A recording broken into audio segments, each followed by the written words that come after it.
Yeah, big up everyone. It's the Man United Agenda. It's 9 p.m. as you know, and it's Tuesday, which is my day. I have to come up with a show. It's usually the quiz, but today I've got something a little different and special. Special to me, that is definitely. I've got two wonderful guests on and bath time. Bath time. How you doing, bro? Oh, Bath you time. How you naughty. doing, bro? How's your day been? It's been all right, you naughty bastard. Yeah, like I've had a good day. How's your day been, Amondo? Yeah, good. I took half day off work. I was at work and I was thinking, man, and I just went in and booked some annual leave. I took like 3 hours off, so I left at 1 o'clock, came home, walked the dogs, cooked some food, and just been chilling and prepping for the show and all that. You know, just really relax. You got to take care of yourself. You know, no point working your ass off and getting all stressed. So I just managing my stress by taking some time off, which is good. And you? Yeah, I'm fine. Why don't we introduce our guests? Okay. Below me is a guy I know very well. We go way back, and we're from the same area, and we actually had a little trip to New Zealand together as well. But this guy is got to be up there with one of the best footballers I've ever played with, and from a young age, determined, rugged, raw, super talented, and still to this day, still playing football at 48 years old. Managed as well. We're going to go into it, but this is below me is a legend, local legend. It's Davis Hall, D7 or Demo because he used to drink a lot, but that's still our man. You know. Davis Hall, how you doing?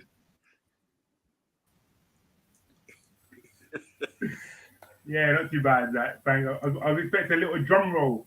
You hyped me up so much. I was thinking, shit, did I do that? But yeah, thanks. It's all true. Yeah, I've been good. Been good, thank you. Good. And below bath time, we've had him on, showcased him before. Yeah. One of the best players I've ever played with, been fortunate enough to play with. Doncaster captain, Southerner, but gone up north and running things right now up there. Great guy, great old friend. Grew up together, played in went to the same school, won things together. Strike Force, which is still renowned to this day. And a proper player. This is the very own Barry Miller. How you doing, Bazza? Yeah, I'm good, thank you. Good. You like the intro? Yeah, it's all right, isn't it? I'll give you that money later. Yeah. Okay. Guys, in the comments, welcome today. Yeah, we're talking about a few things. Got a few things on the agenda today. Just going to whack it up quickly. So today, that's not what we're talking about straight away.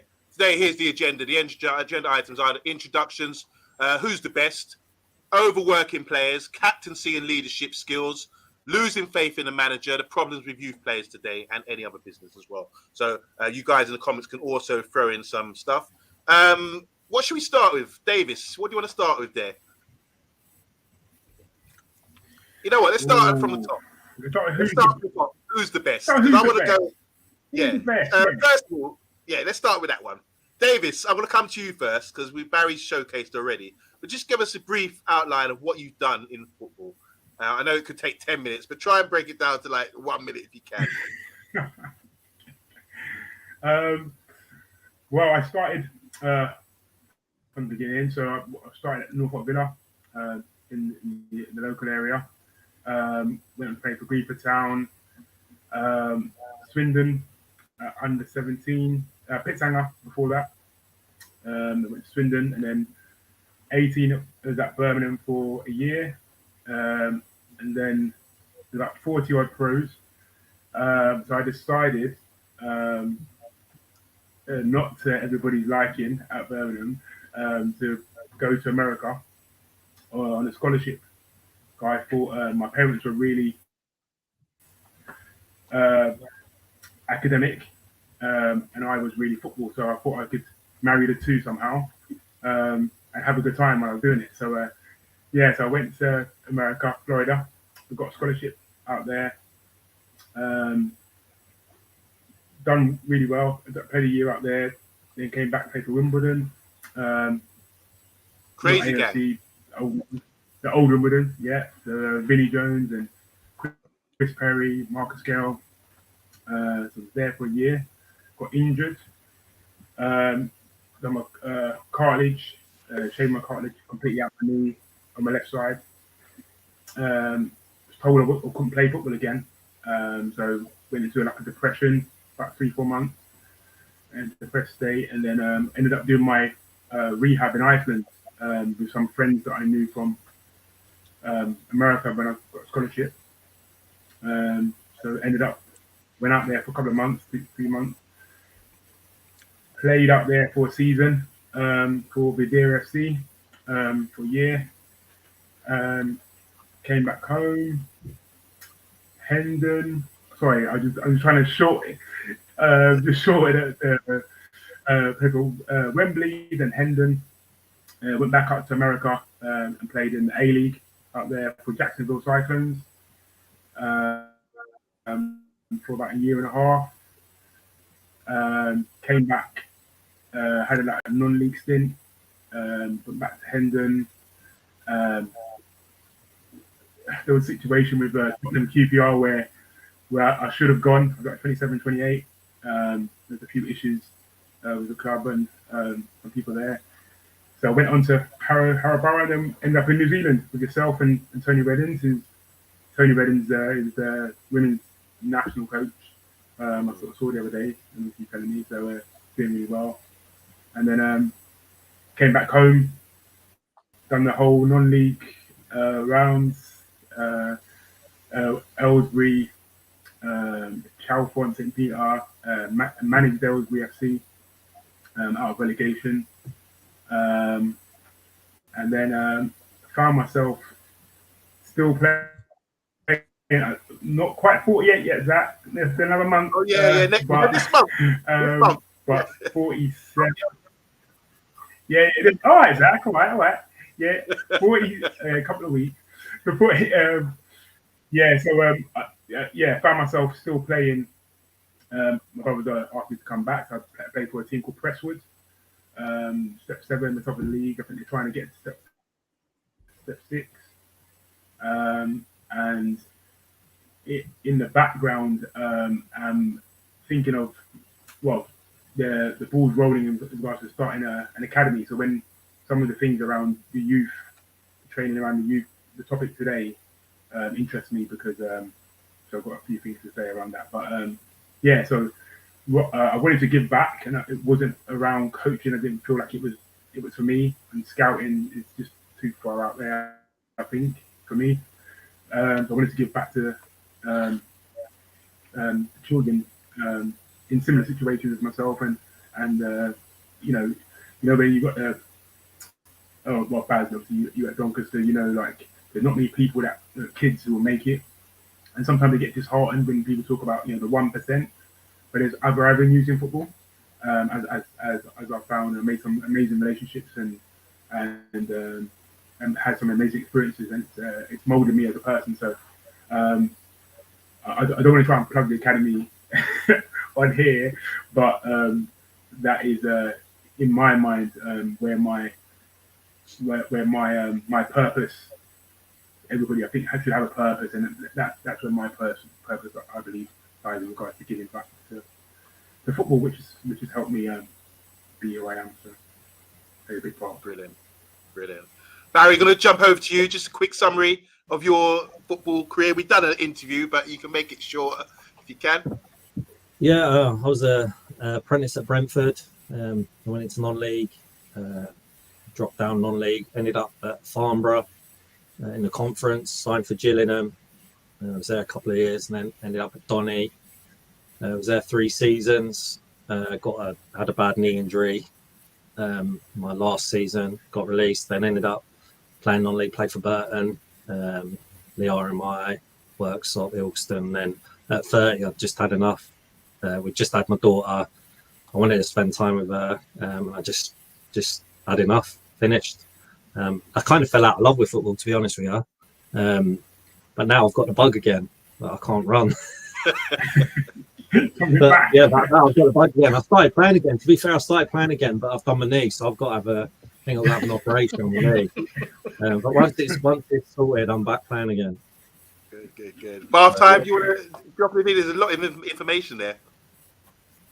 Yeah, like look, I played that in Latin America and Spain, and I captained my university. I'm nowhere near at the level of these two gents, but you know, like you're talking about getting a scholarship to America to go and play.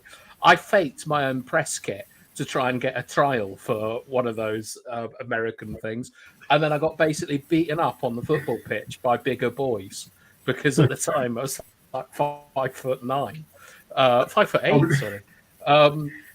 Yeah, so that didn't go particularly well for me. But I did really enjoy my time out in South America. Like, wonderful place.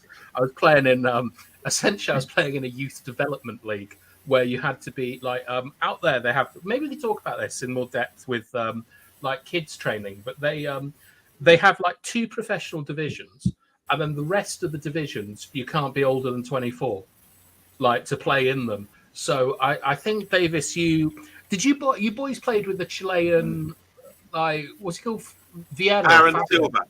Aaron Silva, for example. He Yeah. wouldn't have been able to play in the leagues in Chile below the 1st or 2nd division because of the age limit. So I took huge advantage of that and went out and played until I was 24, and then I had to leave. All right, guys, let's talk about it. So you guys all got good football experience. Last time, best player you've ever played with is or played against? There's 2. One is John Messino, and the other one is Oliver Gill. I don't know either. Messino, he's Portsmouth manager, isn't he? Yeah, he was the PFA, like the head of the PFA and things. He was actually at Brentford, I think, Baz. Is he the Portsmouth manager? Is that him? He was, yeah. Oh, he is. Sorry, yeah. Yeah. I played against him, and Oliver Gill was a guy. It was really weird, right? He was in like the Champions League squad for Manchester United, and like he played in the Premiership and stuff like that.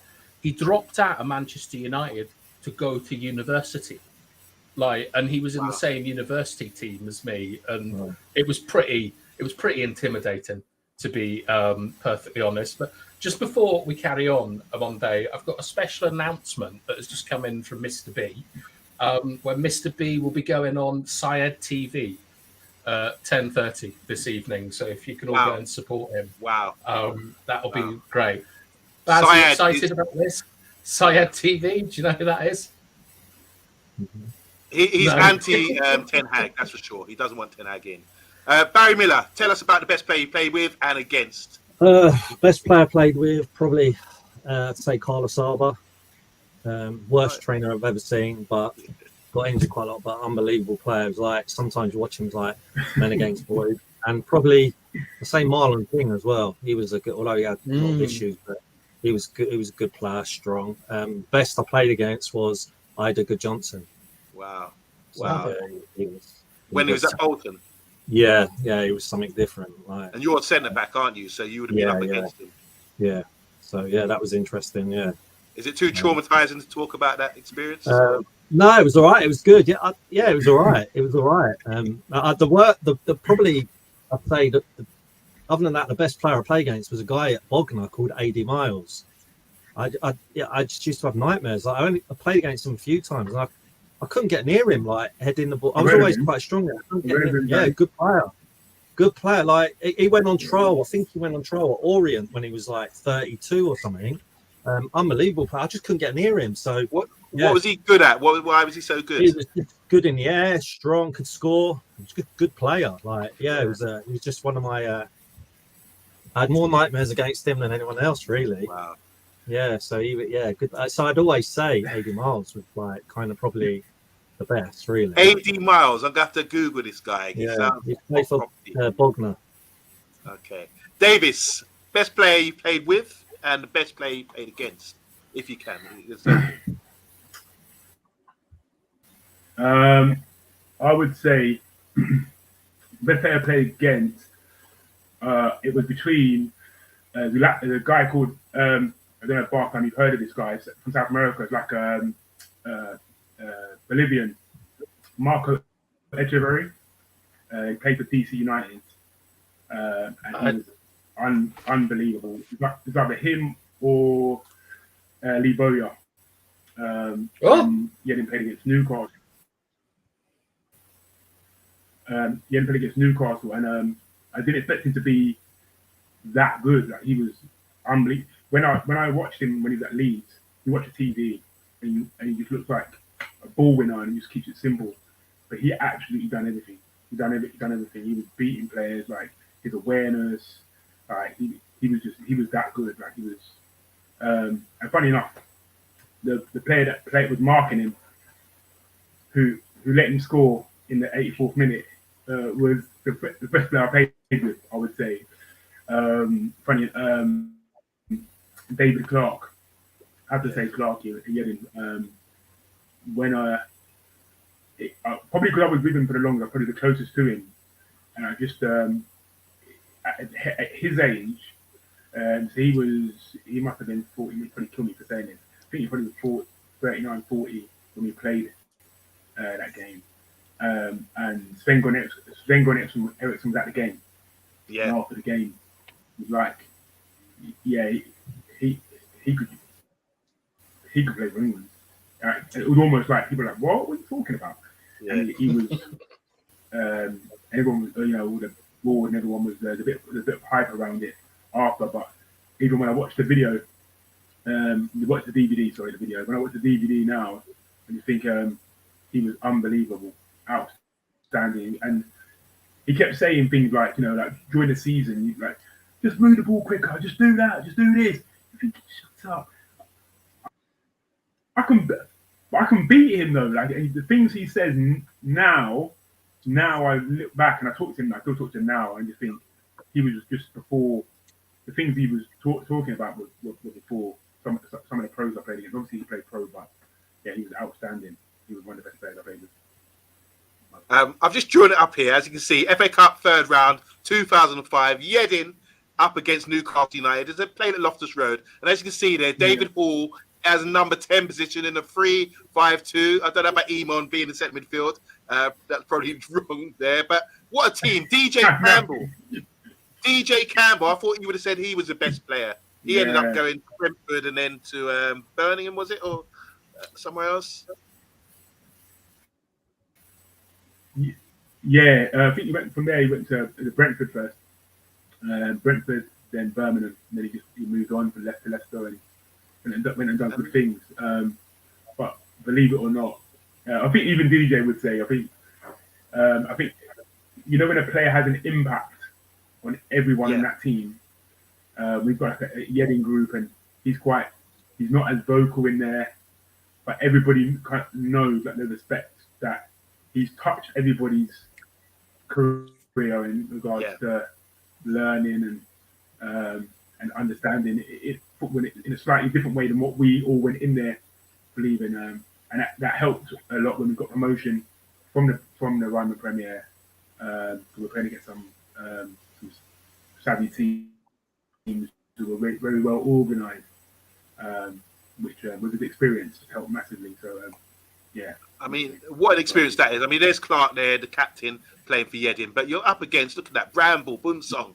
You told me once Bunsong was like solid. I mean, you went like a brick wall. Babiano, Taylor, Boyer, who you've all mentioned, Nzobia, Jenis, Amiobi, Robert, and Bellamy as well. What a lineup that is. I mean, everyone's proud of you guys, what you've achieved there that day in January 2005. And here's a bit of action, a few action clips. There's you and Lauren Rombert going at it. Get in the gym. What's going on here? Me up here. That's a textbook tackle. Way high. That is so high. What do you remember about this tackle here? I mean, you know what? I thought I won the ball. It don't look like I won it. I thought I won it. I think I was probably tired. I think he was running past me, and I just thought I can't let him get past me, so I've just gone in. But what were the nerves like? Were you ready for that game? Were you really nervous before the game? Eamon, if you're watching, if he ever watches this, so we were in a listen to this, Baz, right? Listen to this, right? So we're in a hotel room night before, like getting gets to like playing FIFA, Pro Evolution Soccer, and then gets to like 9:30.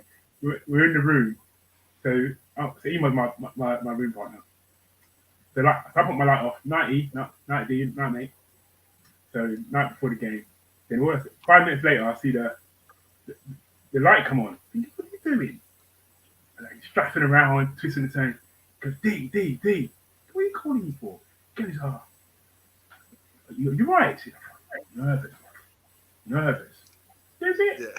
What if we get smashed like 10-0? What are we gonna do? Shall we walk off? Like, unbelievable.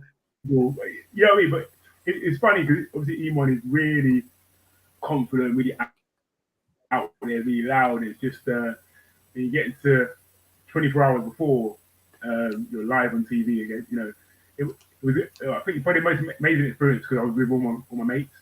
Yeah. You know what I mean? It's like you played in the park and you're looking at Bowie where you know when you're playing professionally, like you're with people that you've made friendships with, but you're playing with your mates that you've grown up with from the area, you know. So it just made it all the more special, and just moments like that with Emon, I just think, yeah.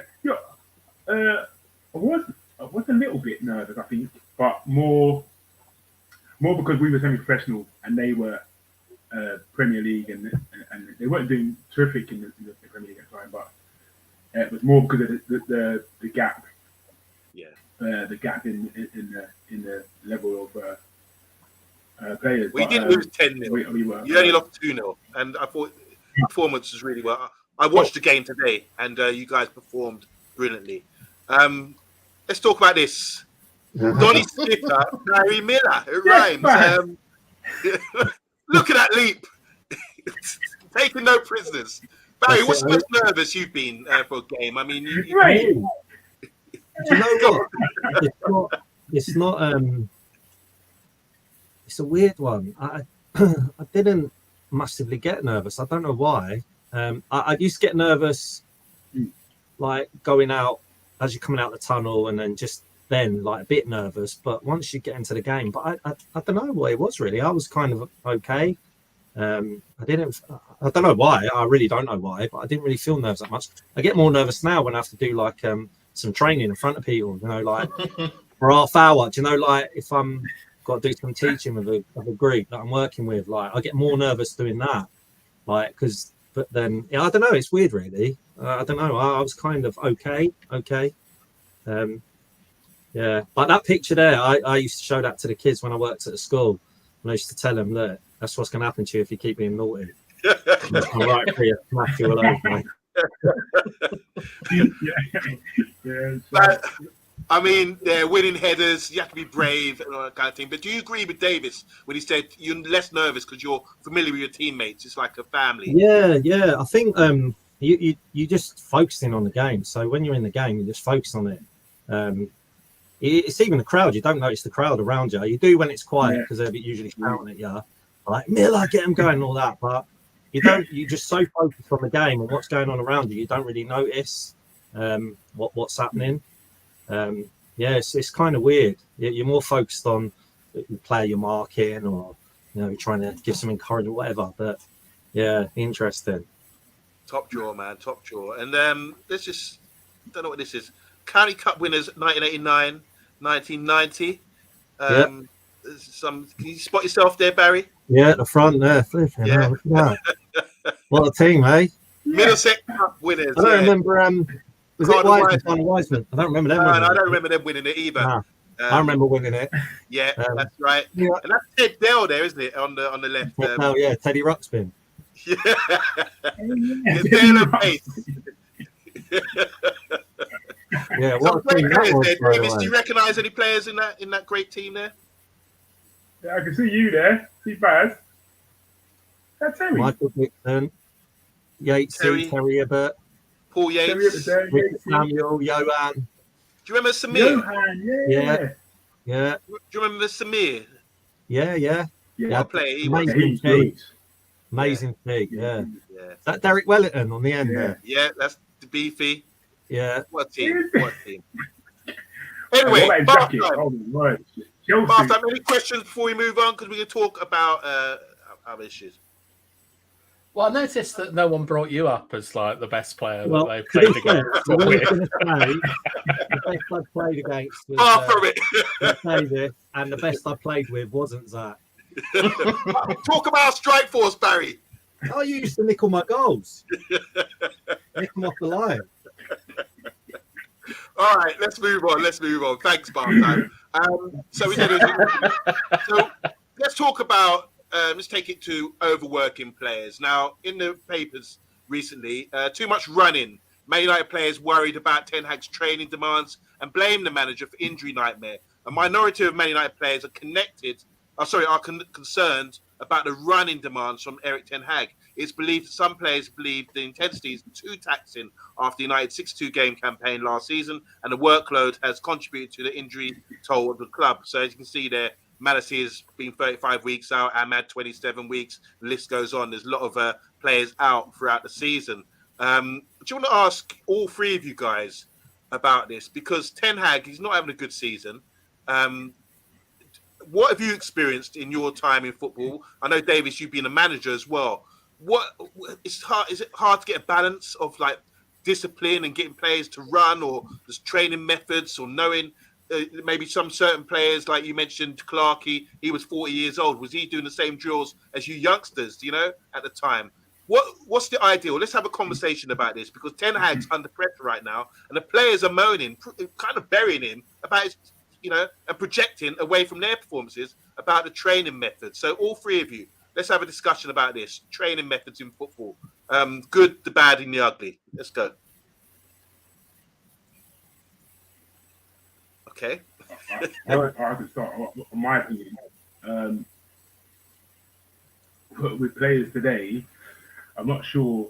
Like, well, Baz, bro. Like, you can't be saying that's too much. Like, and then it's almost like nowadays, no blame sits with the players. Like, all blame sits with the manager who's trying to create an environment to try and excel, or he has to have a certain structure, and he's trying to create a certain structure and say, right, this is the program, this is what it is. And then when that program works, when he first comes, is the program any different than when they were doing well? When he came and he was doing that, he hasn't changed his style of managing. So now when it's not going well, you're now looking at what can we nail this guy with? And because the media said, oh, maybe he might be going out the door, it's like they're trying to push him out there and just blame. Like, he didn't come last week. He's been there a while now. So when they were doing really well, they weren't falling back on that. Now it's like, right, okay, he's not performing, and you're blaming scenarios. A lot of people, like, when you're, well, I don't know about, I didn't know that Man United had that many injuries, to be honest. Obviously, I thought Liverpool, so I'm concentrating on Liverpool. To blame the manager a year and a half down the line when he's had some really good results, I think he's done well. I think the style of play, maybe some of the people he signed, I don't think really fit Amrabat, and I don't really know too much about that, but I don't think he really fits in with what they're trying to do. I think Haaland's come in, brought a young lad, 19, who's should be learning off someone rather than being Man United's focal point, I believe. But to start to go, right, okay, it's because we're running too much. That's bullshit. I don't know if I can swear on here, but that's you can't say that. You can't say that. I don't believe.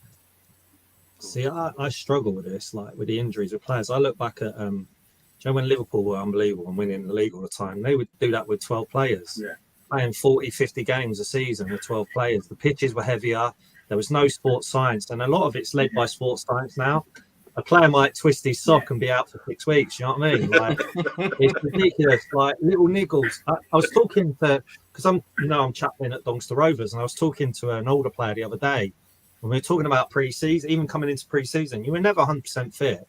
every game you played, you were never 100%. You always had a little niggle, you might dead leg, a little bit of a calf pull. Yeah. But nowadays, I think players are led by the sports scientists. So if they've got the monitors on, so if they overexert themselves, they have to sit out the next day of training. Do you know what I mean? Or they'll miss a day of training, or someone might get a little niggle and they're told to sit out. And I remember speaking over the years, I spoke to a player and he had his fingers strapped up. But I didn't see that. And he said, I was talking to him, how's he doing? He said, I've got to go for a scan. I was like, oh, no, you injured? He went, oh, yeah, I think I fractured a finger. So they're sending me for a scan. And I'm like, it's just strap your fingers and get on with it. Do you know what I mean? That's the kind of mentality. And I think a lot of players now, they get a little niggle. They're like, oh, I've got an injury. I need to sit out. So I think, listen, there are serious injuries. Don't get me wrong. But I think sports science has a lot to say for it, because we never had sports science when we were playing. I played at least 30 games a season. I'd have all sorts of injuries, dead legs. You'd have your calf would go, a bit of a sore groin, but you just get on with it. You know what I mean? Bit of DP, and that's it. You're out there.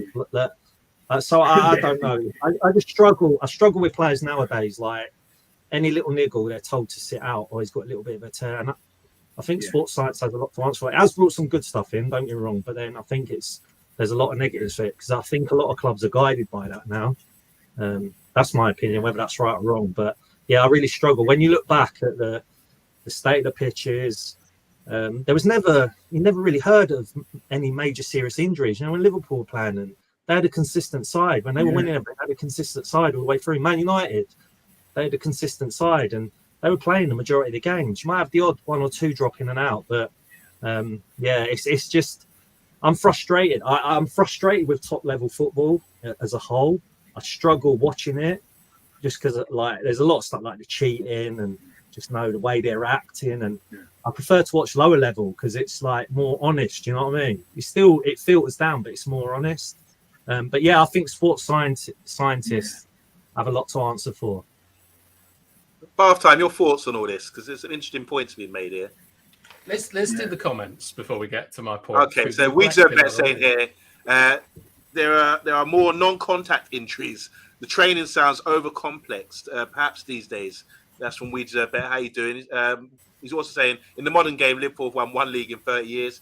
Big G saying here, players are complete snowflakes these days. If they break their fingernail, they're out. Like say, twist their sock. Big up to Andrew Williams as well. How you doing? Big up to Bart in the house. And Mr. B, how you doing, sir? He's saying Sunday was a painful, man, for sure. Keep the comments coming in, guys. Anything you want to ask the guys on the panel? Bath time. Overtraining, is that an issue here? I have a different perspective to the gents here, because I've only ever been a player. I've never been a coach, never been a manager, and I think that you have to look after your body, and that a lot of the time, like for example, if you think of someone like Rafa Varane, like serial Champions League winner, has had issues with injuries and things, he's got to be the guy that has agency over his own body, because the coach isn't going to be Rafa Varane in 30 years, but he is. And we see players like Paul McGrath and others who have long-term health issues. And I think that the other point that's probably quite important, Barry, is that when you're talking about the game 20 years ago, 30 years ago, Liverpool and things like that, it's nowhere near the same speed that it's played at today.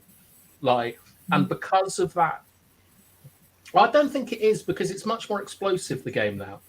Because it's teams compact the pitch and they play all this counter-pressing stuff, and the intensity is far higher. There's much more sort of strain on your body having to do these things. So I have sympathy with the players to the degree that if they think that they're being overrun and it's putting them in jeopardy, I can't see how any grown man wouldn't get annoyed with that. If you're kind of being treated like cattle and stuff. And these lads aren't green, they play international football. They got mates at other clubs. They know how training's done all over the place. And if a large proportion of them are saying look, we're doing too much running and we're not getting enough recovery time, my sympathies are with them, because Davis, you were talking about how last year it was all good. United did all right and stuff, but we're coming off the most insane fixture congestion ever seen in football with COVID and things like that. And this year, the key thing is that players can't perform on the pitch like they did last year. And they're not instantly worse or whatever, but their fitness levels from watching them day in, day out are not comparable with the rest of the Premier League. And it might be down to that they don't have time to recover enough, because this Dutchman is just running them into the ground. Guys, any sort of stories to tell about managers you played for with their training methods where you weren't happy with and you felt they were just overdoing it, or sort of not really listening to concerns of the teammates, or tactically setting up correctly? Because managers do get the stick. The players don't get sacked. They're on contracts. Managers come and go. They have a lot of responsibility. I think it was different when we played. It's like the culture's different now, because all the players are brought up in this culture of sports science and stuff. I mean, back in the day, you could get away with GBH on the pitch. You know what I mean? I'm being serious. I was talking to one of my mates the other day, and joking aside, I was watching the game with another guy, and I said, "Do you know what you don't see nowadays?" And he went, "What's that?" I said, "You don't see a good old-fashioned elbow in the face." And I was kind of joking about, but I was talking to another friend, and we'd say at least 3-4 times in a game you get elbowed in the face. So it was like the physicality was totally different. And I think the culture different because they've been brought up through academies, everything's done sports science, but I struggle with it because they've got all the elite sports scientists, they've got all the nutrition stuff, they have chefs cooking their food, specified food, they get all the stuff, and yet there's still this thing with injuries. I don't know. I think a lot of players do.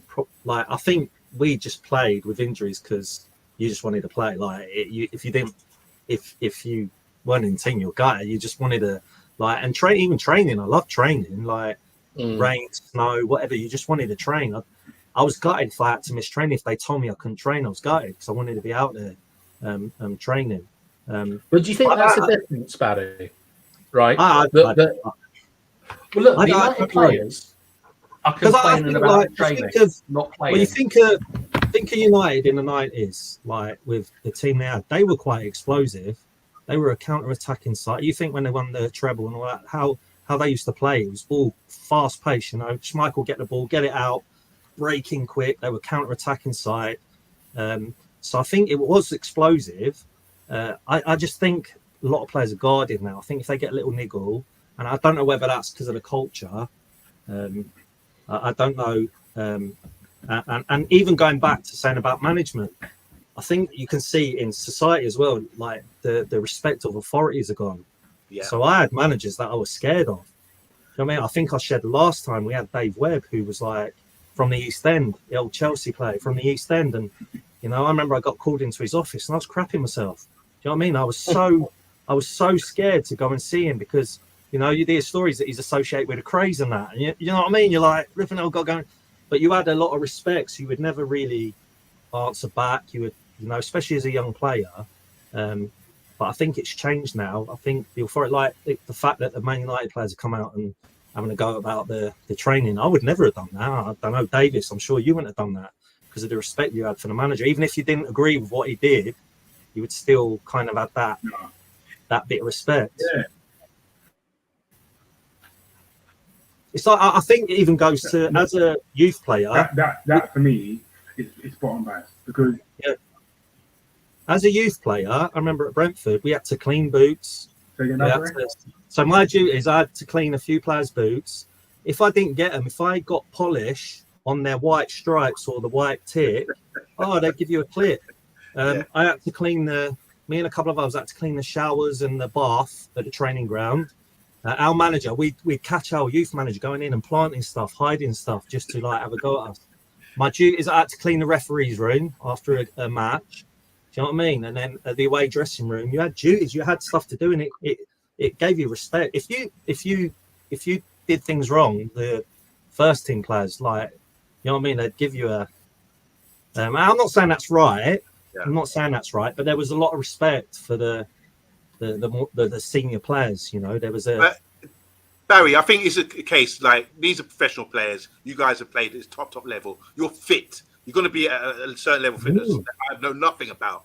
But I think it's a case where sometimes is it with youth players coming up, is it about being in the right place at the right time? Is this why they're getting beat? Not the fitness, the awareness or the understanding of tactics, combining the two. Like bath time, have you got the animations? Are we doing the animations? Well, maybe Yeah. there's an element of Yep. because I've played with managers that you even though you're spec and you go out and play, you're professional, you want to do the best you can. But there are I've had managers where they don't inspire you. Right. But then I've had managers that inspire you that you would, like it takes you to a whole different level. I'd always be at the same level, but then when you've got someone inspired, it just takes you to a whole new level. It's a So yeah, what we're going to do, we're going to show you some animation. Don't know if you saw the game, Man City, Man United at the weekend. No. Which one do you want, Armando? Both goals, because we're just going to highlight what the issues is and just get your thoughts on this. Yeah. It's just an animation. It's not the actual live highlights. But just want to get your thoughts because I'm trying to say he's talking about overtraining. The players are saying Ten Hag's overtraining the players. But is it a suggestion that maybe the players aren't intelligent enough to be where they're supposed to be at the right time, in a way? So this is an animation from the game. We enlarge. This is the Phil Foden goal. I don't know, do you remember this, guys? I'm just going to run it through. So KDB plays it to Rodri, who plays to Foden, who's got a situation here where there's no one around him. He's got Lindelof one-on-one, drives infield and shoots in the back of the net. Now, if we just run this through slowly. Stop there. How are United set up here? I mean, could you criticise anybody here? If you're going through the game, after the game, with data analysis and that kind of thing, is there anything you want to add? If you've seen the goal, you've seen the animation, where people should be? If you just run it back a bit, bath time, and maybe talk this through, bath time, about what you want me to talk about it? All right. yeah, please. Well, you have like Rodri. I'll just take it back a little bit here. When the ball comes across, you've got Silva and John Stones, like this extraordinary centre half that can play as a false nine. And they've got 5 people around them. Gets played out to Foden, who's dropped into a pocket. Lindelof has to go with him. Rodri runs the channel in between like the fullback and the centre back. Drags Scott McTominay out. McTominay then sort of tries to get in the block, but between Kobe and Varane, Evans and Casemiro and Rashford, no one is protecting like zone 14, like the D here. And Foden just he hits a pearly into the top corner. It's a wonderful strike. But me and Amanda had a disagreement last night where I said that I think that Kobe's got to be the guy that's got to come across and cover here. Because when you look like Barry, maybe you can talk to me about the centre halves here. Like you got Varane, Delone, Casemiro, basically like +1 around Silva and Haaland. You got Evans in a reasonable position. Maybe could be a bit further out. I'm not sure. Well, Evans is probably wary of Rodri. Like he's run, so he's probably aware of Rodri making a run there because Foden could slide the ball in. But I think Varane's too far away. I think the lot is too far across as well. I think it's shoved across. I think Casemiro, Mainu should be across as well. McTominay's let Rodri run off him, and but like it's hard, isn't it? Because Man City are like, for all I hate saying it, they're unbelievable. Like, and you got the players they got like De Bruyne, and they can open you up like nothing. So is it a case of fitness here being overrun, or do you think they've got no understanding where they're supposed to be? I'm going to the youth player there, Kobe, because we were bumping heads yesterday about this. We think Kobe here should have been in the block. This is what Bath Time's saying. I wasn't. Yeah, so I sure. think they're too far. I think they're too far across. They should be. One of the midfielders should at least be across, backing up. It's McTominay, isn't it? 10, backing up. Yeah. Davis, you got anything to add to this?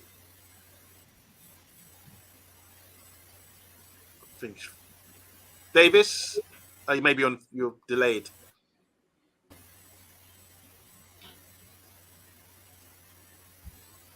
All right, do you want to see the second one? Yeah, let's see the second one. Yeah, it's a bit delayed. Can you hear me? Yeah. Oh, go on.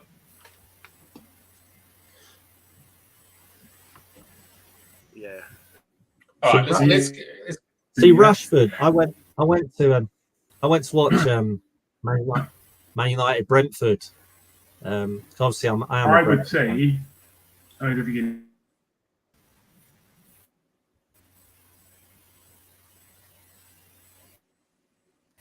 Okay. I can't hear. I'm gonna move on to the next one. Just bear with me. There's good analysis there, Barry. Still got it. Captain. See Rashford. I went to watch Man United Brentford, and I Yeah. got some friends there, Man United season ticket holders, and they said to me, Rashford's the laziest player they've ever seen, and I What do you couldn't think? believe he didn't track back. He didn't. Like, it didn't work hard. I was like shocked. They took him off in that game. That was early on in the season. They took him off in that game. So yeah, you're not going to get much out of him, to be honest. Okay. This is the second goal.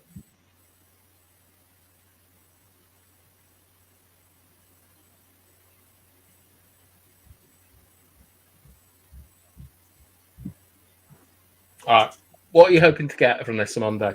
Like, what we're Sorry, looking I'm for? just texting Davis. Yeah. So once again, how do you break this down? I mean, obviously, I know you say there, Barry, about Man City being a fantastic team, but look, it's you've got numbers around the ball, numbers there, and they still play a 1-2 and get away with it and score a goal. Alvarez is run. No one's tracked him. Varane should be across. Yeah. Willie Just should by be the way, I said, Willie should be deeper. Casemiro's run past him. yeah. Like, So where should the fullback be in this position? Because Alvarez is running to the channel. well, he's too high. Like, Varane should be coming across. As a centre half, I'd be going across with the 11. You'd expect, he's come off Varane. But Barry, I got a question for you here, right? When this ball gets played through to Alvarez, Varane, he can see everything in front of him, right? So he knows that he's got to go out onto Alvarez. Would you, as a centre half, are you talking to the rookie Kobe Mainu here? Of course, yeah. But the thing is, he's come off Varane, so I would track it. I would track his run. I mean, Willie should be a bit deeper, but I'd track his run. But the problem is, you don't know how they're being told to defend. You don't know whether Varane and Lindelof are told to just defend a certain channel, and you don't know whether they're told to show players inside or outside or to play higher. Like, so that's the difficult thing. We're not aware of the tactics that they're trying to do, or they're being told to. You would get an instruction. Saying, yeah, like, sometimes, show him out. Yeah, show him inside. inside. Show him inside every time. Yeah, show him inside every time. Whoever it is, just show him inside. But then the fullback, when the ball goes out to the wing, the fullback's going to show him inside, so you can get across to help him. Like, I remember watching the Donny Rovers session, and they'd marked channels down the length of the pitch, and they were getting the centre halves to defend in these channels and not go out wide. And I watched some games, and some centre halves don't go out wide, and the gap between them so big, and I don't know, it's strange seeing it. Like, I don't know, because you just don't know how they're told to play. You don't know how they're told to set up. So yeah, but I mean, like, but it's common sense that you'd track that player. Like, even if you're told to defend something, I'd track that player. You'd go with if he's come off you, you'd go with him. And where would you expect your 8 to be here? You see, Kobe Mainu, he's got to step into that gap between Varane and Lindelof. You think he'd drop in or track Foden, Yeah, but he's come off Casemiro as well. He's come off Casemiro, but it don't look like any of them have been. I don't know what, but have any of them been told to sit deep? To do you know what I mean? All of them have been told to sit deep based off that game. Yeah, you don't know. You don't know how they've been told to play. Davis, are you back with us? I think still got a delay there. Yeah, well worked goal though. You have to give credit where it's due. Yeah. I do think every goal there's going to be a mistake somewhere, and I do think for starters the fullback should be tucked in straight away, going with Alvarez there, to stop Varane from coming over, and then either Casemiro or Kobe's got to come in and track their man. I don't think that's an issue of fitness. I just think it's an issue of being proactive on the field, which leads us on to if we're going to drop that now at half time, which leads us on to sort of the problem with youth players today. Let me just bring this up. So the problem with youth players today, Bath Time suggested something some time ago about young players today. They're not being proactive enough, and not. So Kobe Mainu there, he's trained, he's drilled, he's taught football and through the academy system, and he's come in to play pro, and he's made a couple of errors there where he should, wasn't proactive enough to get over and cover things. What do you think about the academy system? And hopefully Davis is on this because he's about that life now. What do you think about academy kids playing football these days?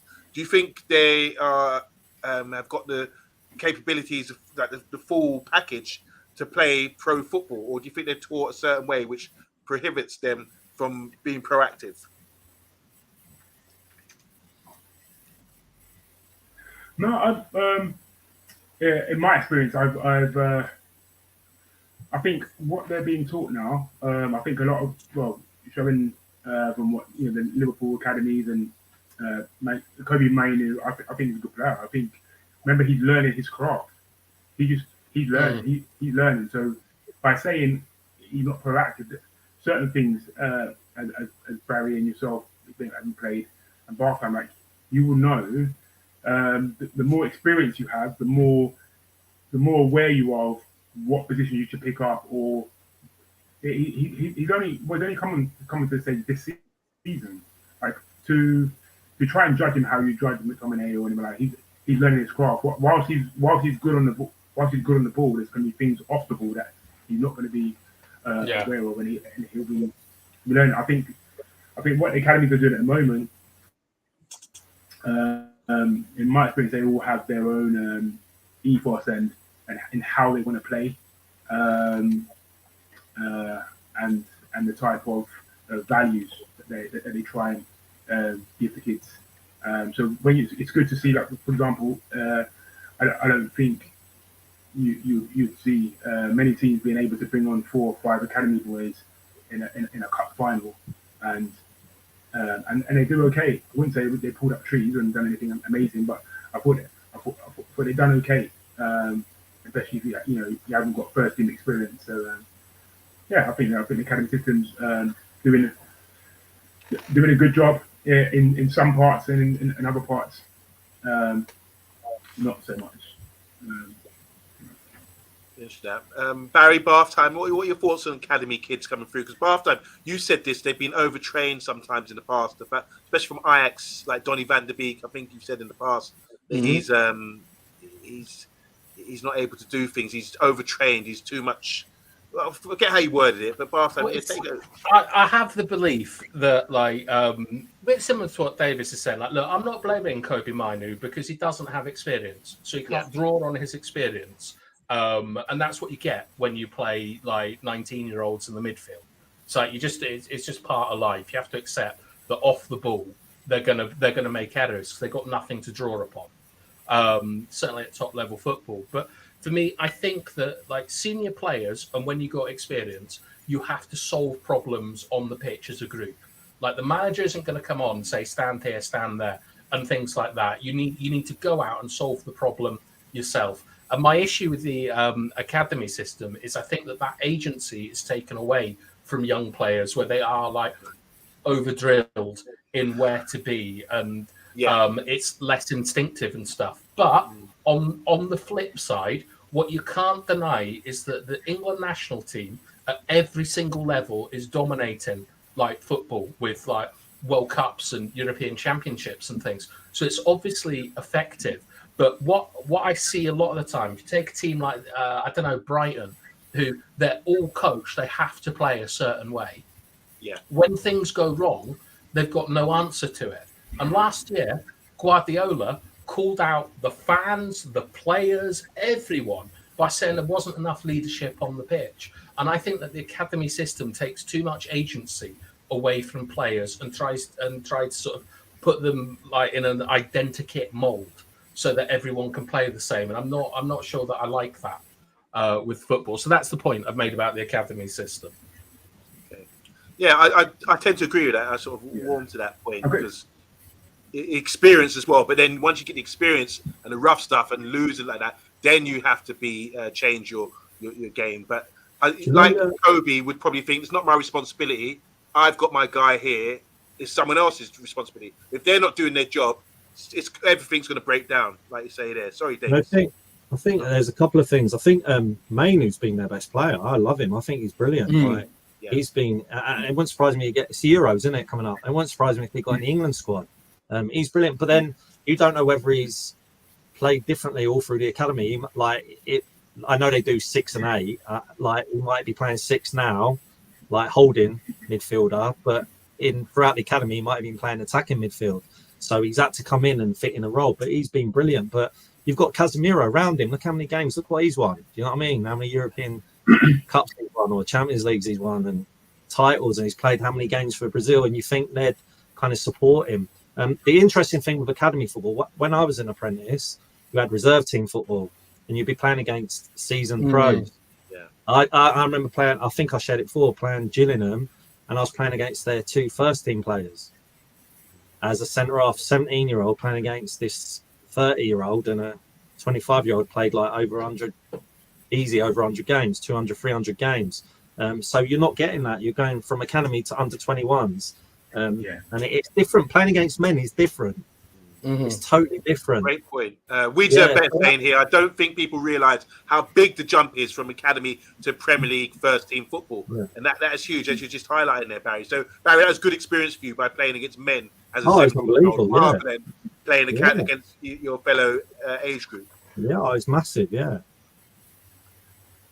Davis, I mean, you're involved with kind of youth football. Do you see the same? Do you think kids need to develop by playing a tougher level when they're growing up to get to 15, 16, 17? Yeah, I think what Barry's point is spot on, to be honest. It's that experience from when you get to 16, 17, 18, that scholars period where you need, I believe you need to get into men's football. I know a lot of academies are, linking with semi-professional football clubs and trying to gain them experience there, but where they go off into the semi-professional environments, a lot of the time they're not really managed properly in regards to, some clubs don't have the facilities to, something to overlook, so they just get the feedback from the semi-pro football club, and not always is the semi-professional football club of a professional standard, if you like. So the feedback can be or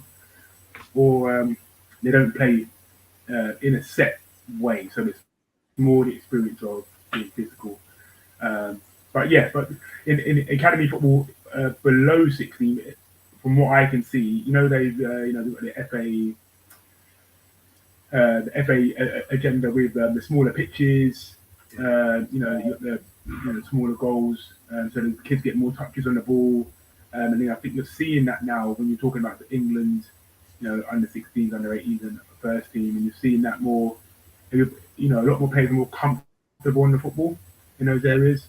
Some academies are still trying to figure it out, I think, because a lot of the time I go to some academy games and they're going playing long ball on a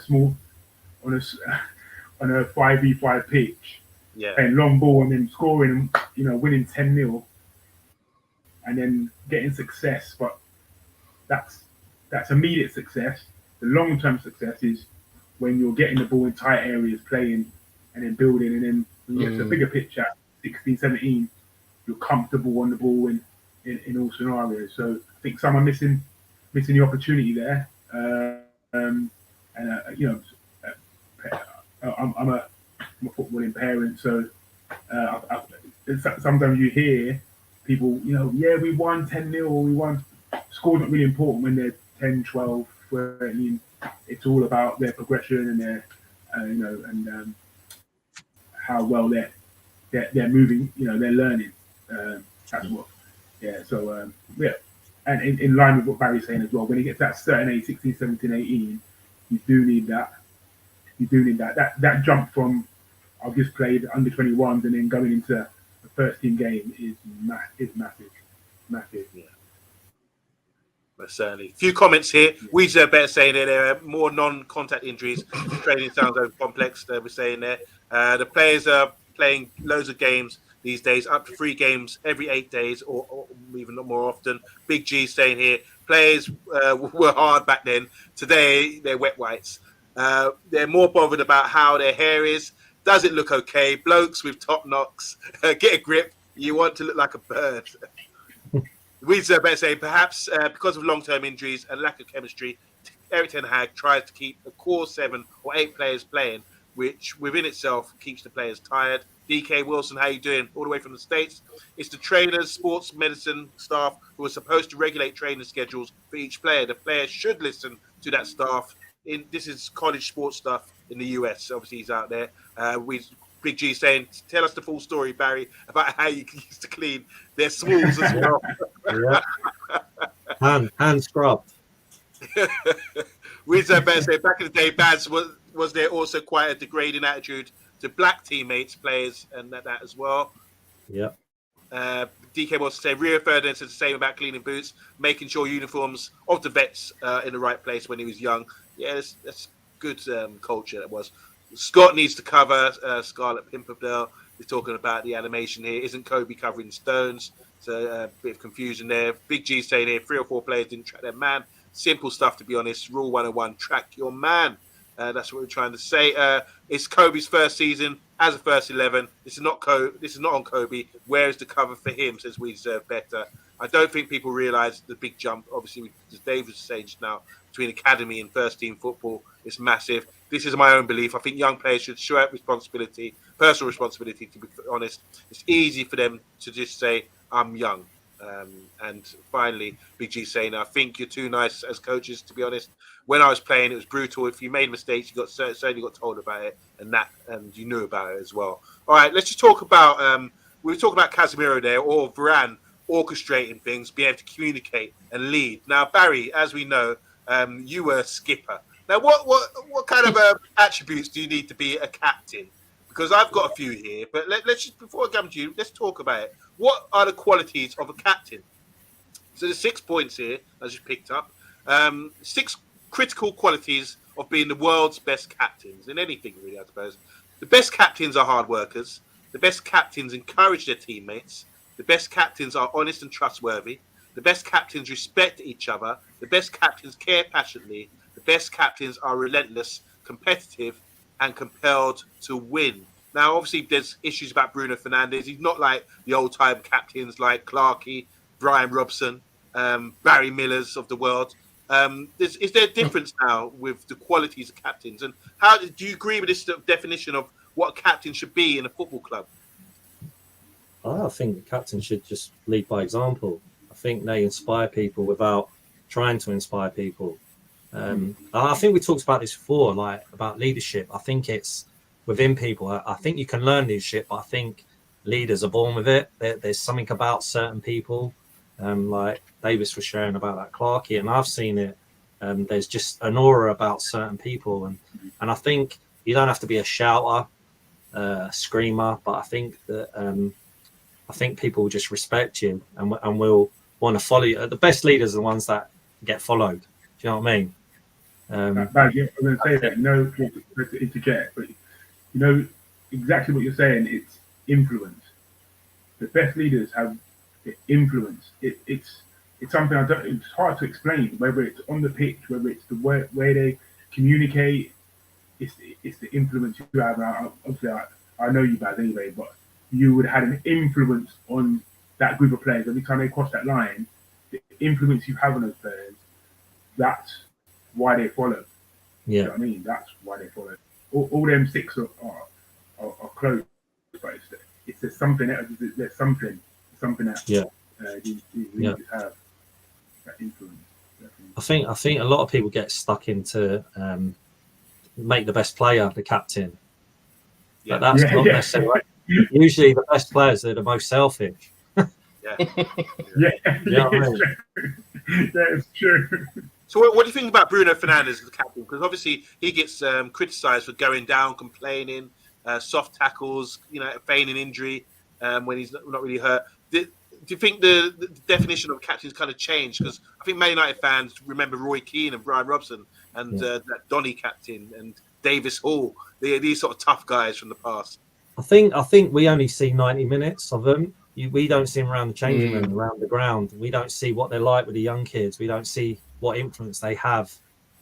All you see is 90 minutes. So yeah, I think the culture of football today is cheating, trying to get one over in your opponent any way you can. But you don't know what Fernandes is like around the ground, the training ground. You know, behind the scenes, you have no idea. It's funny, isn't it? You see what they're like for a certain aspect of time, and you make a judgment on them. But then if you meet them outside that, I've played with players that are the nicest people off the pitch you ever meet. On the pitch, they're psychopaths. You know what I mean? Like, they just change when they step over that white line, and then they come off the pitch and they're like the gentlest people, quietest, nicest, friendliest. But on the pitch, they want to destroy you. You know, but yeah. So it's easy to look at him and say, yeah, he don't look like a good captain. But again, it's not just about that 90 minutes on the pitch. It's about the whole thing off the pitch. What other stuff off the pitch you referring to, Barry? Like, do you have to take them out for dinner and organise team events? There might be that, but again, I think it's you know when you meet. Like, again, I'll go back to an example of Donny Robes being chaplain. There was a player there, Andy Butler, and he was just a leader, a natural leader. You know, he's got an aura about him, a something about him. He's a leader. When he left, there was a hole. You could feel it. You could feel when he was there. You could feel that presence when he wasn't there. When he got released, signed for someone else, it had gone. You just sense it. They carry a presence, and you just have this respect for them. You don't have to be a baller. You don't have to be nasty. There's just something about them that inspires you to follow. And you know, they'll put their arm around you. They might take someone to the side, just have a chat with him, and it's kind of you're kind of the manager without being a manager. Do you know what I mean? A good captain, the manager can leave him to sort stuff out. And I don't mean beating people up, but I mean just kind of just being. I don't know. It's hard. It's hard because I think we had this dilemma before about the leadership thing. Like, what makes a good leader? Like, Davis, I've just found it's saying about someone.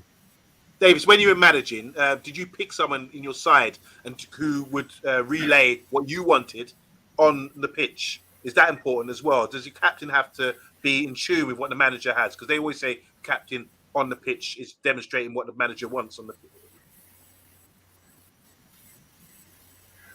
Yeah, it was quite a little bit easier for me because there was already a guy who was already the captain.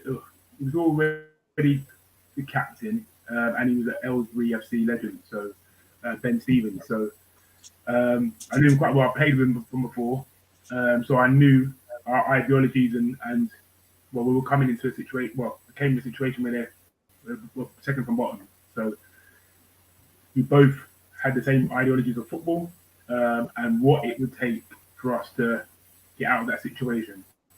So I think you can't have it any other way. You can't have a captain that believes something different or they're not aligned with your ideals. You can't. It doesn't work. And you just need that voice on the pitch. At the time, to be fair, I was player managing, so it was very difficult. Which was very difficult. But Ben was the captain, and he was what Barry was saying. He was very good off the pitch as well as on the pitch. Very, very good. Just in regards to how he carried himself off the pitch, on time, talked to the players off the pitch, arranged events. People weren't feeling great, or you pull them to one side. The younger players, absolutely brilliant. So it made my job that little bit easier, just having that. Because as a manager, that's how I try to be. I try to be a really good man manager and try to get across my ideas of what I wanted on the pitch. And then just having him there doing that little bit on the side, we would have talks, 2 or 3 times a week, just on the phone around what's going on with the players, and brilliant captain.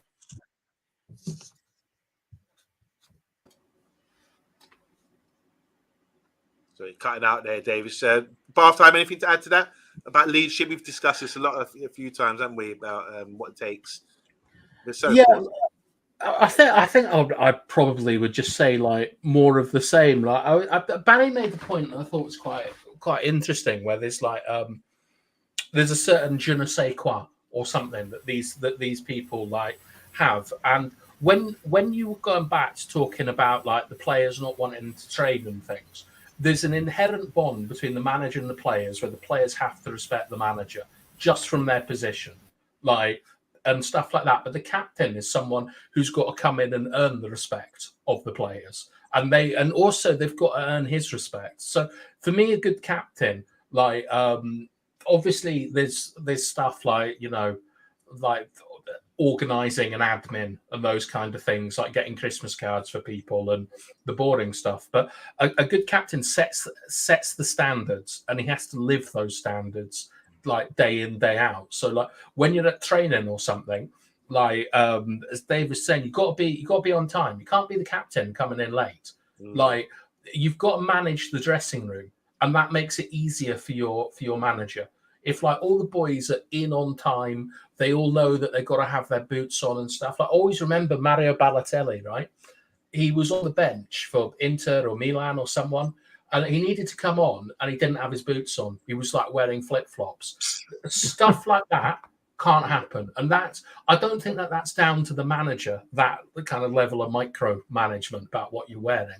That's to the captain. The captain's got to enforce the standards. And to be honest, for me, when I went out on the pitch, a captain never really made me play better or worse. Like, it was always kind of on me. But when I look at someone like Bruno, I think with his constant whinging and crying and play acting and stuff like that, it allows the other players to kind of cheat and do stuff like that as well. When really you want someone to be put like, I think the best captains are actually quite calm. Like, they're not emotional. They're good at reading people and understanding what's needed in a situation. Like, they're people. They're person people or people persons, whatever that bloody phrase is. But yeah, that would be sort of like what I would add to what I think you need from a captain. But definitely calmness, I think, is really important. Yeah, I think they just lead by example. So it's all about what example you want to set. So yeah. On the pitch, Fernandes don't set a great example, and you don't want him, that kind of behaviour. You don't want that. I want my kids to behave that way. Do you know what I mean? Yeah. So it's setting a good example. I see it is my son, but I never made him captain. So I coached my son's team, and he was made captain before I was coaching it. He's played there for years. And I watch him, and he is a leader. He's a natural leader. Like, we lost the cup final and all the lads are down. And he's going round trying to pick them up and like, come on, lads. It's like, I was just watching it in awe of seeing him like take responsibility for, do you know what I mean? It was incredible. And that's the kind of thing that you see. Then behind the scenes things like, come on, lifting them up. Come on, let's get going. Do you know what I mean?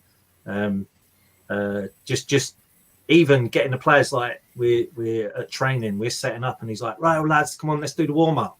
So he's doing that as a leader, and you can see the players do look up to him. Yeah, he moans at them sometimes, but the players look up to him and respect. And that's quite, as a parent, you're like, your heart's. But then I look at him and I think, wow, I can learn from that.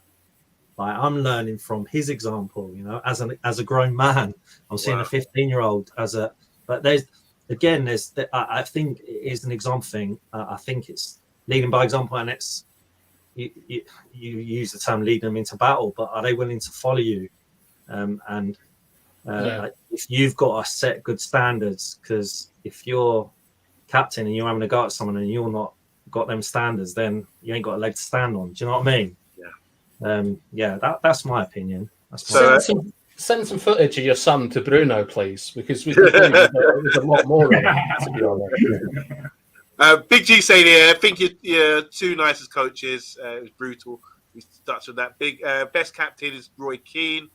Bruno is a complete whining muppet. He's definitely not United material, says Big G. Good evening to Tyrone Williams. He's saying Bruno spends far too much time crying to the referee. It's beyond annoying. Does a lot of running, but it's unnecessary. He's trying too hard and is desperate. Odegaard comes across as level-headed, quite mature for a young player, quite quiet and leads by example. That's a proper captain. You were saying about calmness. What do you think of Odegaard, guys?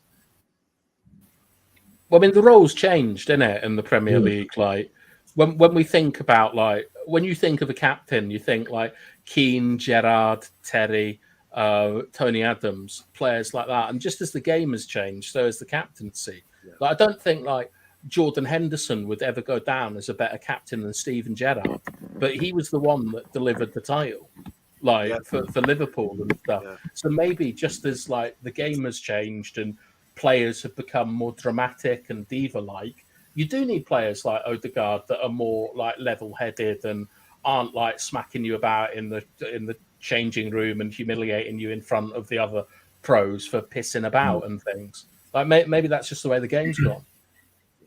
Well, certainly. All right. Any other business, guys, before we wrap this up? Bath time, Davis, Barry. Any other business? Anything you want to ask or talk about with football today, or anything in general? Did you check yourselves out on Championship Manager? Did I? Yeah, I used to sign myself. Yeah.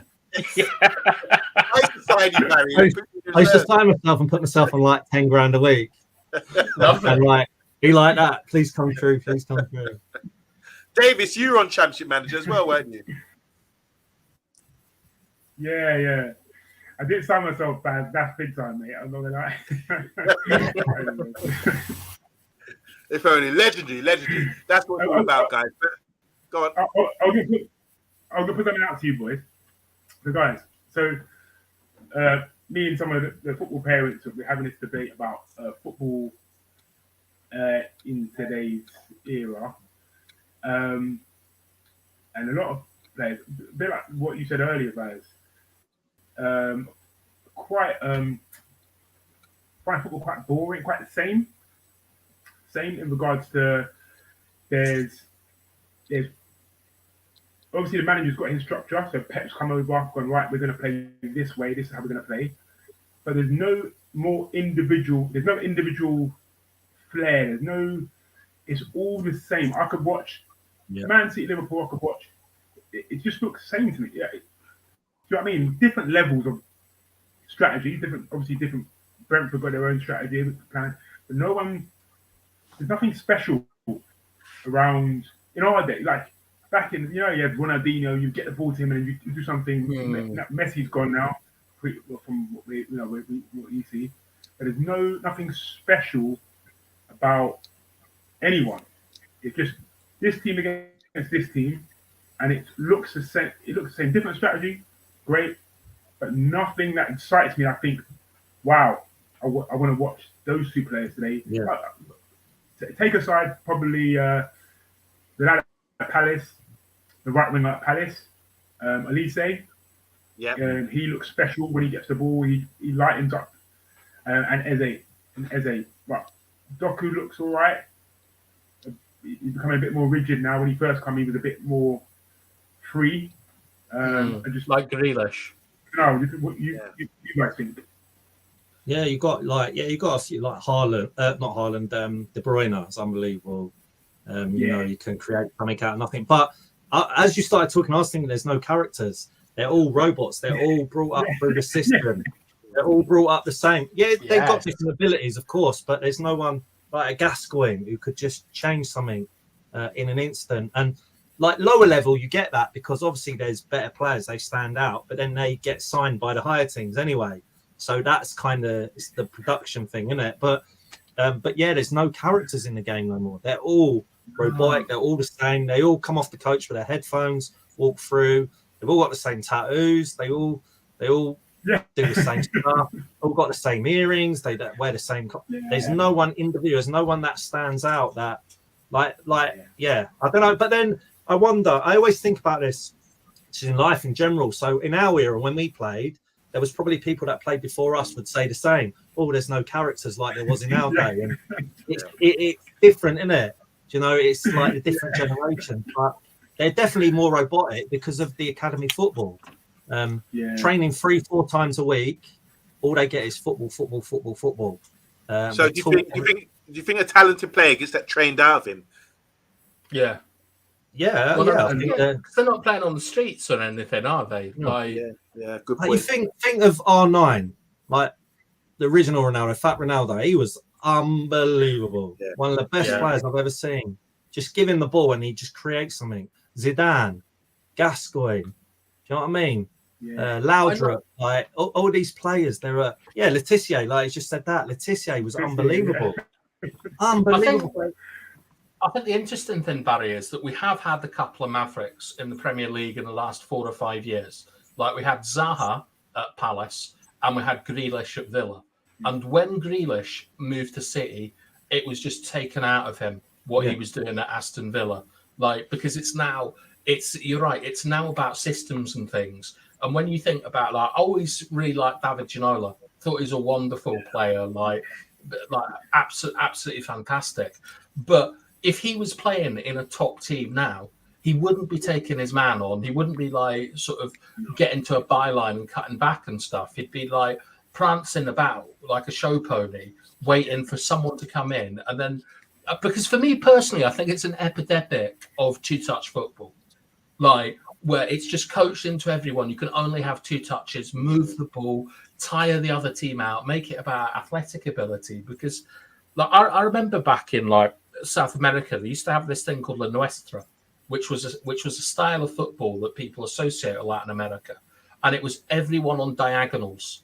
That was the key thing. Like, so if you think back to like Dwight and York and Cole, like they were always on a diagonal. So like one could do a step over, like, and then the other one would get it and stuff.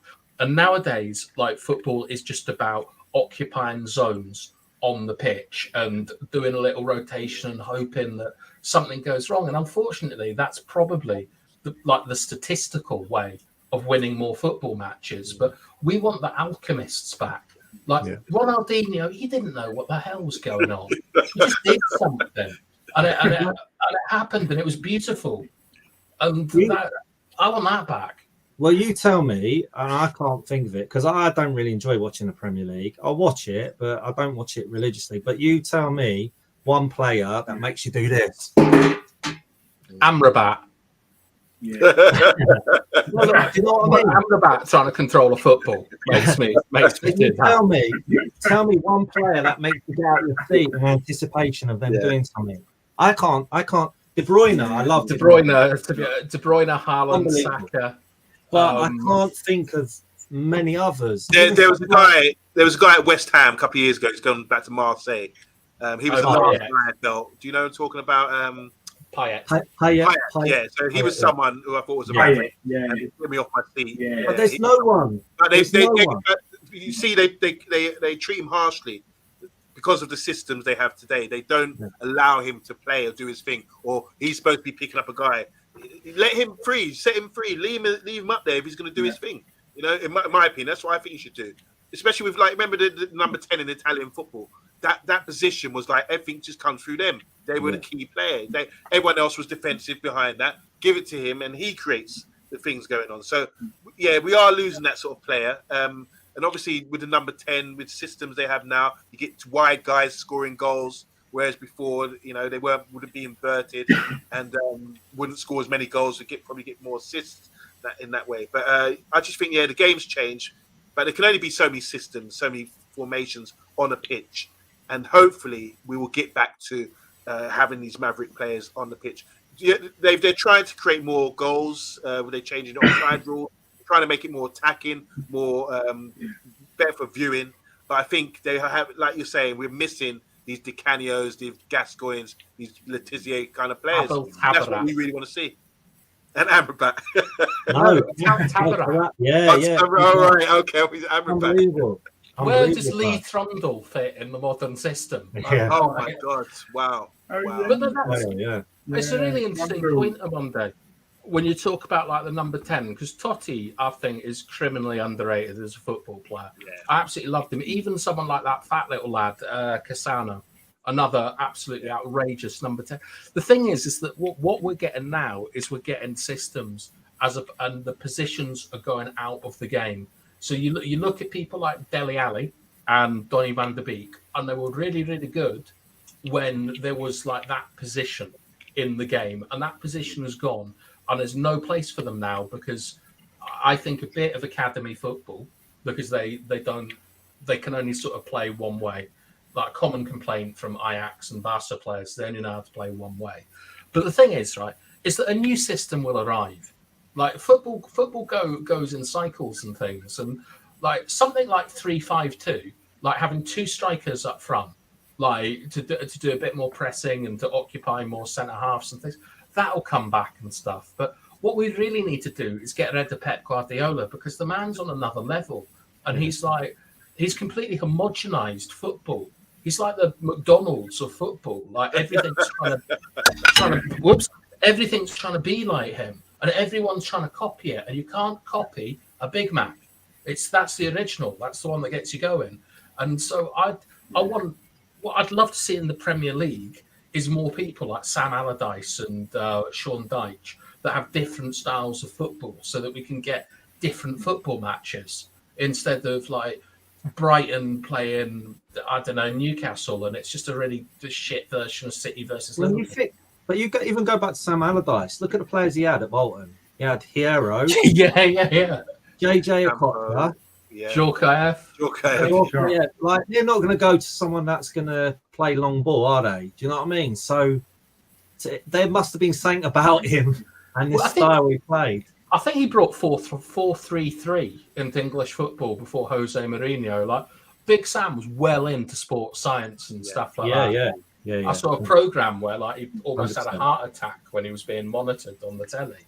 But the thing is that like people like Big Sam, they have this different sort of like this different style of football. And you look at it, even like Jose is maybe a better example. Like Chelsea, like it's taken them like 15 years to shake off like that influence of his sort of defensive low block football, and like that incredible partnership between Teddy and Carvalho, like absolutely outrageous centre half defending. But there's none of that in the Premier League now. It's just watered down Pep Guardiola stuff. Do you know the only one that's different and has done it his way is Klopp. That's what I was going to say. That's the only one that's beaten Pep. And he's done it his way. He hasn't copied Pep. Exactly.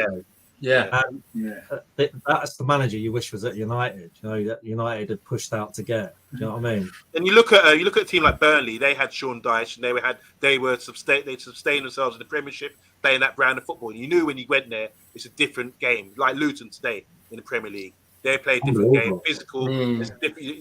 These players aren't experiencing this. But what's the name? Company's gone to Burnley, got them up, fair enough, in the Championship, playing good football. But he can't replicate that in the Premiership with the players that he's got. So to do this Pep style of football, you have to have a certain type of player who's probably academy-based, technically good, who can do that and deliver that over and over again. But overall, I like, it's like with boxing, styles makes fights, and I want to see different styles come up against each other. That's why back in the day I used to love the European Cup, because we go and play a Romanian team, we're going to play an Italian team. Everyone had their own identity. And we see that in the World Cup. We used to see it in the World Cup. And now, like you say, football, there's a modern style of football, and everybody is using it. It's getting a bit repetitive. Remember Brazil in 94? They hadn't won it since 1970. It's 24 years. Yeah. And they had to go back to a more conventional style. But the 1982 team was fantastic, with Zico and Socrates, but they couldn't win it. So to get results and be winning, they had to bring in Dunga, Mara Silva, and maybe just leave Romario and Bebeto to do their thing, but be more solid, So it's for the fans who love football and love these Barry moments where you jump up on your chair. We are sort of missing that at the moment. Yeah, definitely. Okay, should we do a few comments before we sign out, guys? It's been a great show. Thank you very much. Dora's in the house. Say everyone give Dora a wave. Big up to Dora all the way from Croatia. DK Wilson say that's true bath time, where our manager's trying to come up with something to break Pep's spell over the game. And Klopp style is closest to Alex Ferguson. Guys, Barry and bath time and Davis, just one more question. How would you counter, say you haven't got the talented players, what would you do to counter Pep's style? How would you come up against them? What sort of style would you play? Would you sit back and hit them on the break? Would you try to play? I mean, what do you do against that? I think that's on the coach. So they couldn't at their training ground, so they couldn't get there. So I think sitting back and catching them on the counter, I think they keep the ball so well. I have seen I can't remember The teams that I have seen attack them have been on the counter, and broke quite well. I think Tottenham done it quite well, if I remember. Yeah. 100% done it quite well. They're good on the break. So that, I think that's. I don't think you can out play them or dictate possession, but I would on the counter all day long. I wouldn't try and come out and play, man to man. So Pep has clocked football then. What? Pepper's what? He's clocked football, like clocking the game. Yeah, he's clocked. Yeah, you know what though? You know what though? I think there will be another style, but I think everybody's going with Pep style because it's the easy option. I think for someone to come up with their own way of playing, a different way, not our own way, a different way of trying to control the football game, you're going to take someone who's going to be brave. Klopp, Well, do you know what? Yeah. Do you know what? Like, but the thing with Pep is, who was it where he played? He played De Bruyne up front with Haaland. They just went long ball. They just totally. Luton. Who was that against? It was getting Luton, like where he ate Mengi alive. No, it was last season. I can't remember who it was against. It was like I can't remember his game, but they just went long. They just went long with the ball. De Bruyne was playing up front with Haaland. They were unbelievable. Like, just totally changed. Get the ball forward quick. Do you know what I mean? It was totally like anti-Pep. Like, yeah, I can't remember who it was, but it was unbelievable. The style we played that day. They used to do that a lot with Aguero, though. Like, he used to score quite a lot of goals off goal kicks. Them just booting it up the pitch and like him getting inside. Like, personally, if I was playing, I mean, like, you got to remember that like Pep City is one of the greatest teams the planet has ever seen. Like, but I would definitely get someone with a long throw in my team. I'd load the box at set pieces. Exactly. Well, his son's at City, isn't it? I always remember that moment when a player conceded a corner rather than a goal kick against Rory Delap. But I'd go direct, and I'd play two strikers as well. I think that like there's not enough teams in the Premier League that have two strikers, and like when you get a partnership, I don't know, Phillips and Quinn, something like that, a big man and a small man. It means that when you go long, like what's the striker going to do if there's just one against like three players or something? Not a lot. But if you got someone running on after it, get a flick on and things, and like when we played City at the weekend, the only person that shoved Foden and like got an elbow in on him was Haaland. Where in the goal celebration, like I think you got to get a bit more physical with these boys and let them know this isn't a museum. Like they're not at the West End doing a musical. Like you're in a game of football, and I'd want it to be like the start of Watership Down, to be honest, of like a lot of heavy challenges, bit of blood. Like, and I want them to know that they're in a game. Yeah. And when they wake up in the morning, they remember that game, like they're hurting for it. So I don't think City hurt enough the next day. I don't think teams are there. Like, I mean, Doku, you should have just booted him into the Arndale Centre if you were Delo at some point. Like, give him a bit. You can't do that these days. You get booked and sent off. It's so tough, isn't it? You can't touch players anymore. But yeah, has tackling come out of the game? Is it been? It is if you're Casemiro. It's just turned into kung fu. It seems like you can't tackle anymore. It's another issue. I mean, there's an art to it, isn't there, to tackling and going down. But now they're looking at VAR and did he raise his studs and that kind of thing. So it's becoming more and more difficult, and it's easier for teams, especially now City are dominating, to win games with that threat of players going down to 10 men. So yeah, really tough. But anyway, we've been going an hour and a half. I don't want to keep you guys. Just want to say once again, thanks to everyone in the comments, but most of all, thanks to Bath Time, Barry Miller and Davis Hall. Really appreciate you guys coming on and sharing your knowledge with us on the Man United agenda. Hopefully you're going to come back on soon and become regulars. We'll sign you up. Yes, please. No problem. Yeah, no doubt about it. And guys, we'll be back tomorrow at 9 o'clock. There's a lot going on this week. Obviously, we've got a game this weekend. at 12 o'clock on Saturday, and we need to sort of get some points. But Dora saying great talk, thank you very much. DK as well saying thanks guys, that was great. See, there's the endorsement, guys. Make sure you come back. Barry Davis, appreciate you guys. Bath time. I will see you tomorrow. And any last words before we go, guys? Do you want to sort of big up any social medias, anything you guys are doing at the moment? Any projects, anything like that? No, nothing. Where can we find you? Facebook. Do you okay? All right. Some of you know where we found. I think that's how it seems. anyway, we're gone, guys. We'll see you later. Thanks for tuning in. It's been a Man United agenda. Barry Davis and Bath time. Smashed it. Later. See you later. Thanks for inviting us.